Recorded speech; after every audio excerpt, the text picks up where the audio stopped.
안녕하세요. 빛의 아이 세미나 두 번째 강의에 여러분을 환영합니다. 지난주에는 자라나는 아이라는 주제 하에 어린이들이 어떻게 신체적으로, 인지적으로, 그리고 감성, 사회적으로 성장하고 발달하는지를 발달 이론을 중심으로 배웠습니다.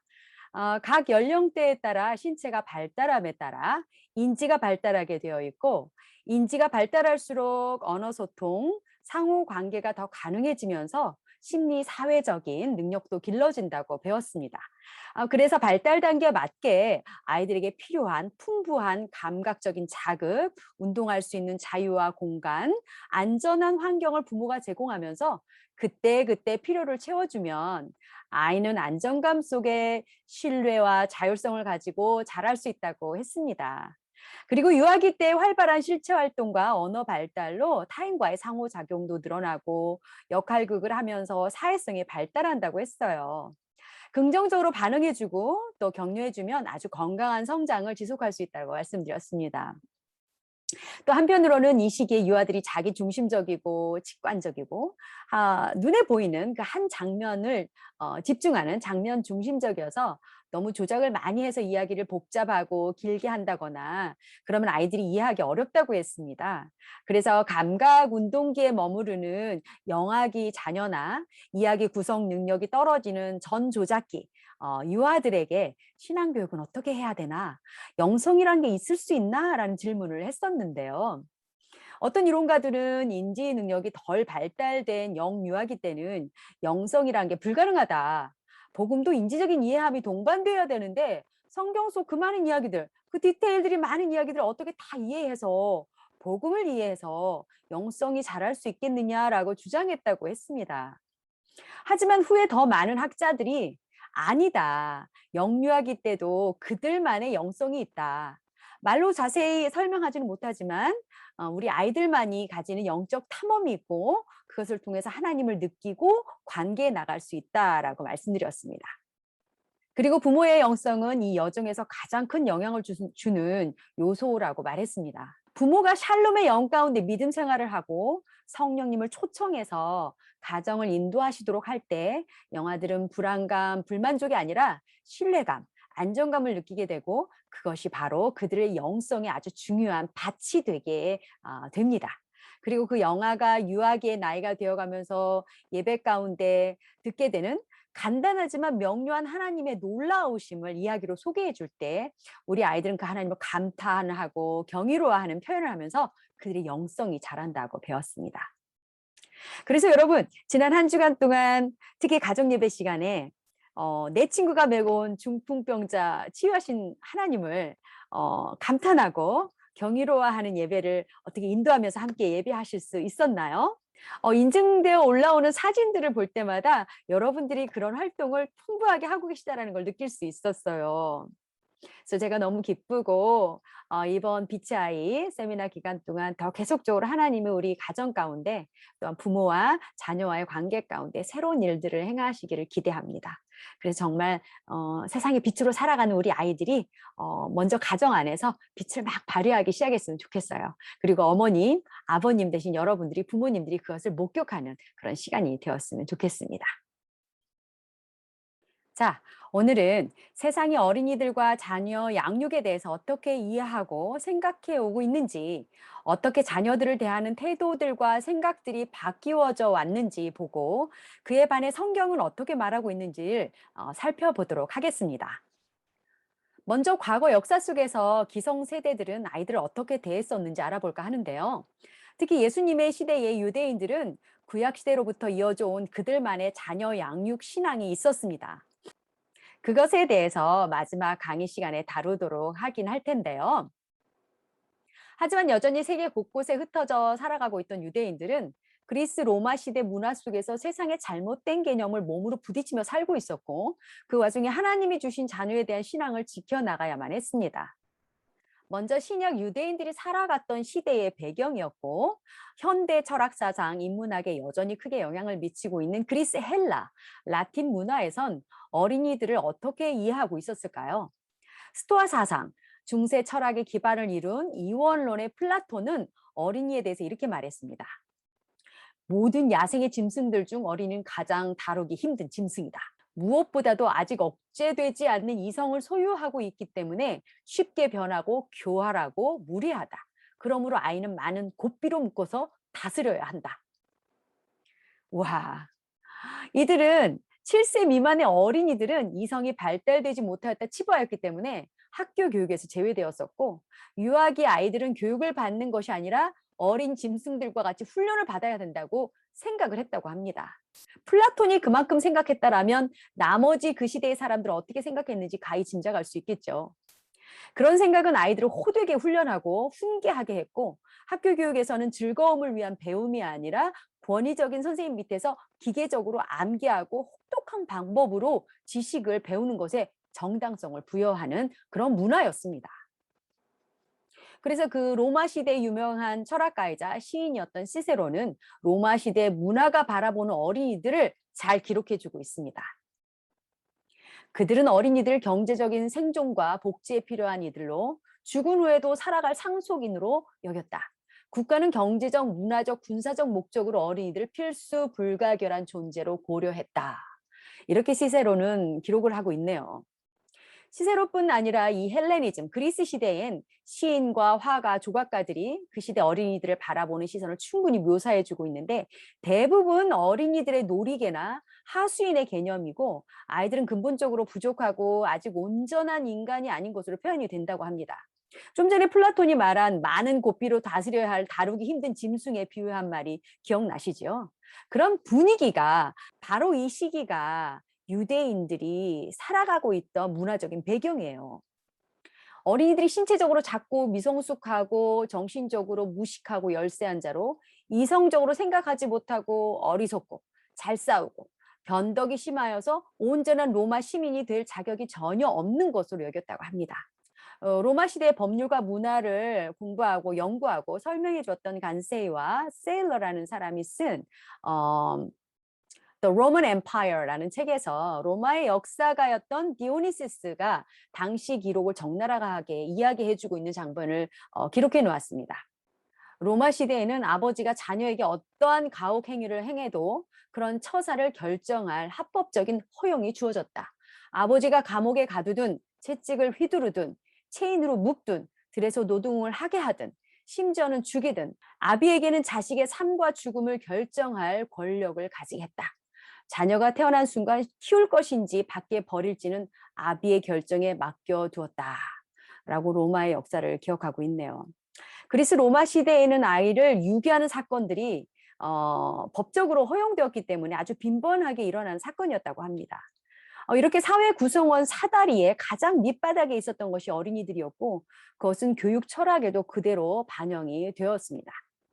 어린이들 자체에는 전혀 사회적으로 유익될 것도 없고 얻을 것도 없고, 다만 엄격한 훈련을 통해서만 미래에 조금이라도 뭔가 얻을 것이 있는 잠재력이 있다고 생각을 했습니다. 그러니까 장애를 가지고 태어난 자녀들은 바로 유기되었던 거죠. 그래서 심지어는 부모조차도 가혹하고 억압적인 가르침을 자녀에게 강요하는 그러한 시대였습니다. 그래서 미래를 위해 현재를 희생하기만을 강요하기 때문에 현재 인생의 중요한 부분들을 반추하는 시간을 갖는 것을 시간 낭비로 생각하는 그런 교육 철학이 난무했던 거죠. 그러니까 어른들이 자녀들의 지식, 기술을 컨트롤하는 역할을 하였지, 어린이들의 소리를 듣거나 그들에게서 무언가를 배울 수 있다는 생각과는 턱도 없이 멀은 그러한 시대였습니다. 그리스 로마 시대 어린이들은 자신의 고귀함을 누군가에게 들을 수 없었고, 다만 법적으로 그런 세계관에서 살아가는 부모와 국가가 휘두르는 힘에 복종해야 하는 존재일 뿐이었습니다. 어린이들에게 존재의 가치보다는 수단이 되어버린 사회였던 거죠. 그런데 어떤 면에서 이러한 세계관은 어린이들을 귀히 여기고 소중히 여길 것 같은 근대, 현대, 한국 사회에도 없지 않다라는 것이 충격적인 것 같습니다. 어, 제가 최근에 읽은 두세 권의 책이 있는데, 90년생이 온다와 트렌드 2020, 2021이라는 책입니다.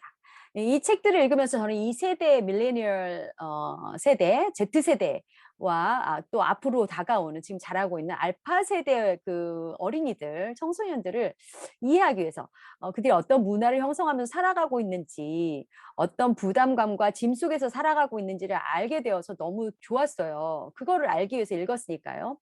근데 계속 읽어 내려가면서 읽을수록 뭔가 이제 석연치 않은 느낌을 떨칠 수 없는 저변에 깔려 있는 관점이 있었는데, 그건 바로 이 세대들이 앞으로 우리나라의 경제를 짊어질 세대이기 때문에 더 잘 살기 위해서는 그들을 이해하고 그들의 트렌드를 사용해서 마케팅이나 교육 훈련을 해야 한다는 것이 이 저자들의 의도로 읽혀지는 거예요.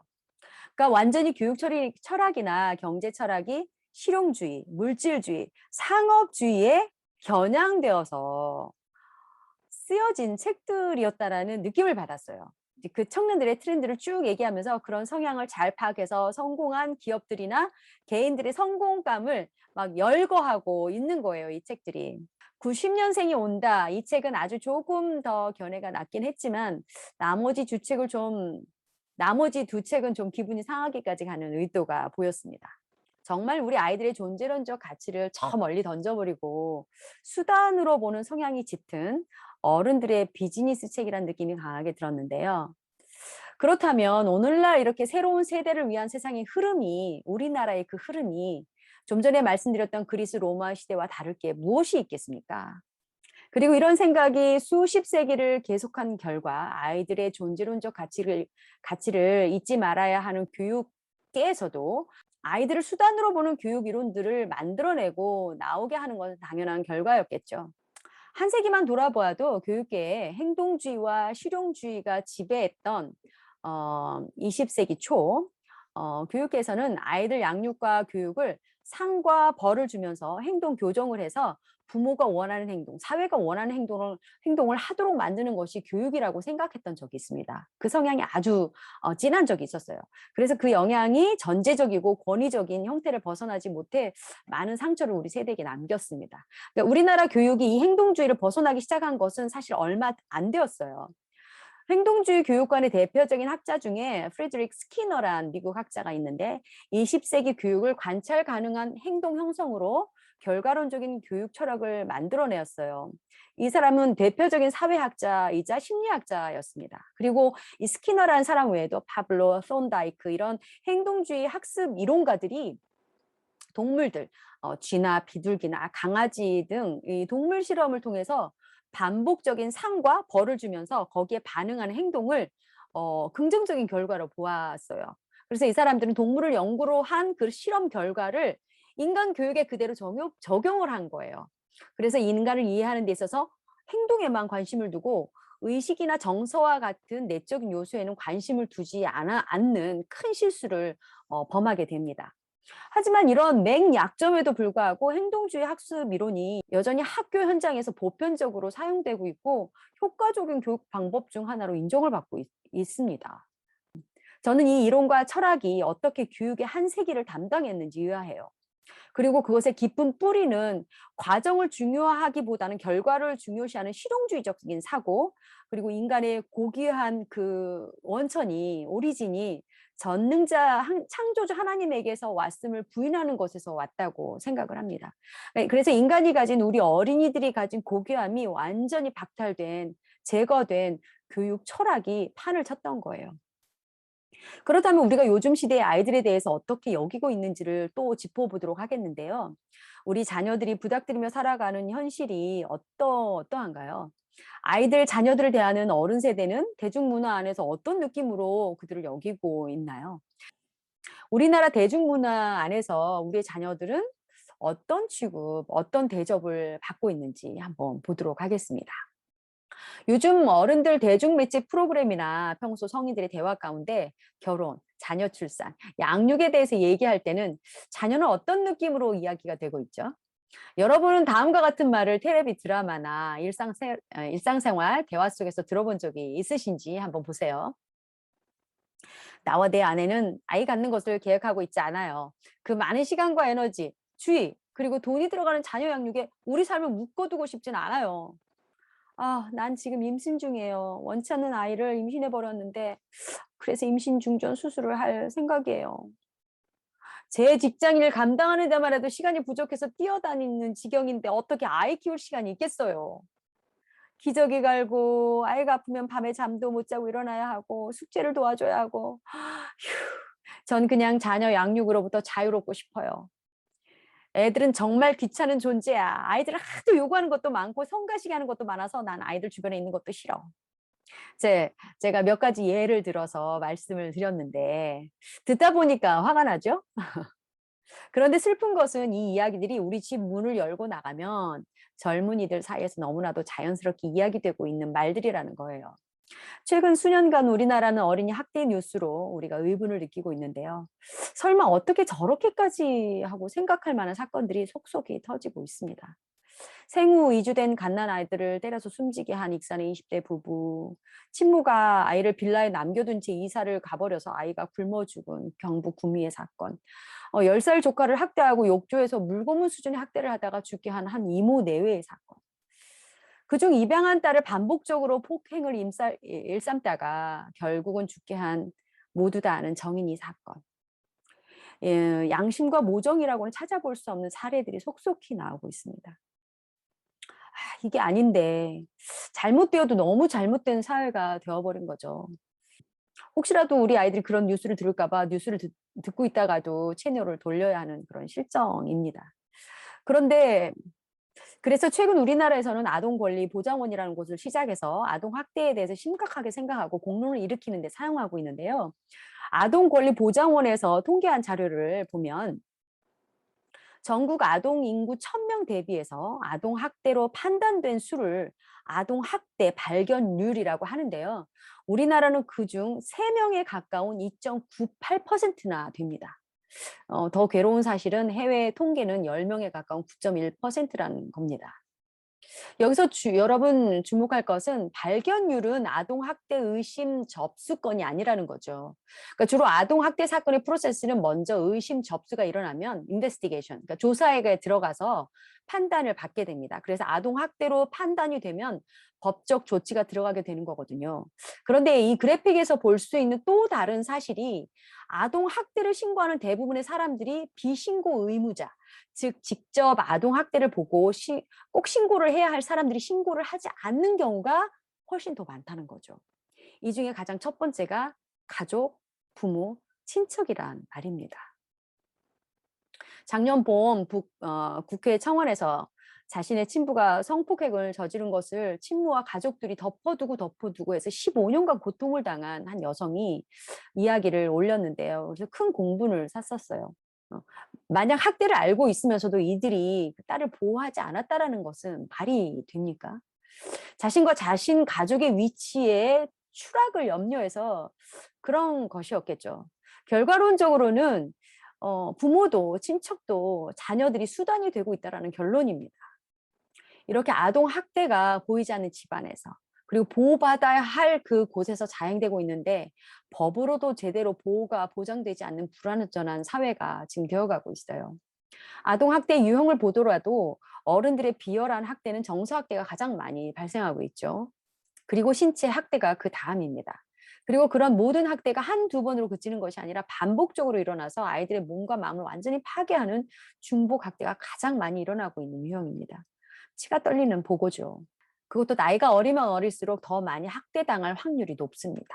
아이들의 존재론적 가치, 어리고 작고 미성숙해도 그래서 더 보호받아야 되고 사랑으로 자라야 할 어린이들은 이미 오래전부터 하나님의 윤리를 버린 인간들이 만들어낸 악의 열매이고 죄의 열매인 학대를 당하고 있습니다. 인간 죄악의 결과가 우리와 하나님을 멀어지게 했고 자연 만물이 고통당하게 하였다고 성경은 말해주고 있습니다. 땅이 무고한 사람들의 피를 마시고 호소하고 있다고 합니다. 그리고 죄악을 먹은 땅이 그 땅 거민들을 토해내기까지 창조 세계는 고통 가운데 구원을 기다리고 있다고 말하고 있습니다. 이번 주 성경적인 아이라는 주제의 강의 첫 번째 파트는 성경이 말하는 어린이의 개념, 어린이에 대한 하나님의 계획과 생각, 그리고 우리가 어떻게 대해야 하는지에 대한 것을 공부하려고 하는데요. 그 전에 세상의 개념, 세상을 적나라하게 짚어보는 시간을 가졌습니다. 그리고 어린이를 수단으로 보는 생각이 하루 이틀 만에 만들어진 것이 아니라 세상 모든 사람들의 생각 속에 오랜 시간과 역사 속에서 끈질기게 존재해 왔다라는 사실을 그리스 로마 시대를 대표로 해서 이야기해 드렸습니다. 그리고 그 2000년 전의 생각이 오늘도 없어지지 않고 있다는 것을 연관시켜 보았습니다. 결국 이것은 그저 눈에 보이는 역사와 시대, 문화를 타고 이어지는 것이 아니라 죄의 사슬을 타고 전해져 오는 악한 세계관이고 악습이고 결국은 영적 전쟁이라고 결론을 지어야 합니다. 죄가 이 땅 가운데 쌓이고 축적된 결과인 거죠. 성경은 이 땅의 모든 무고한 피조물들이 인간의 죄악된 선택의 결과로 인해 고통하고 있다고 말씀합니다. 로마서 8장 19절에서 23절을 보면 피조물이 고대하는 바는 하나님의 아들들이 나타나는 것이니 피조물이 허무한데 굴복하는 것은 자기 뜻이 아니요 오직 굴복하게 하시는 이로 말미암음이라. 그 바라는 것은 피조물도 썩어짐의 종로로 탄 데서 해방되어 하나님의 자녀들의 영광에 자유에 이르는 것이니라. 피조물이 다 이제까지 함께 탄식하며 함께 고통을 겪고 있는 것을 우리가 아느니라. 그뿐 아니라 또한 우리 곧 성령의 처음 익은 열매를 받은 우리까지도 속으로 탄식하며 양자될 것, 곧 우리 몸의 속량을 기다리느니라. 현재 우리나라는 인본주의라는 옷을 입고 어린이 인권을 회복하고 있는 듯해요. 아마도 어느 정도는 어린이들의 권리를 되찾아 주겠죠. 하지만 이 인본주의에 입각한 이 아동 권리 회복은 여전히 또 다른 인간 학대를 예고할 수 있기 때문에 절대 해답이 될 수는 없습니다. 특히 기독교적 세계관을 가지신 여러분들은 제가 어떤 말을 하고 있는지 알 겁니다. 온전한 어린이 권리 회복은 어린이의 고귀함이 창조주 하나님께로부터 왔다는 것을 인정할 때 있을 수 있는 거죠. 그리스도의 구속을 알고 그 속량함이 우리를 창조주의 원형으로 생각과 마음과 삶과 우리 사회를 회복시킬 때 온전히 일어날 수 있다고 믿습니다. 그래서 이것에 대해서 2강으로 넘어가서 나누도록 하겠습니다.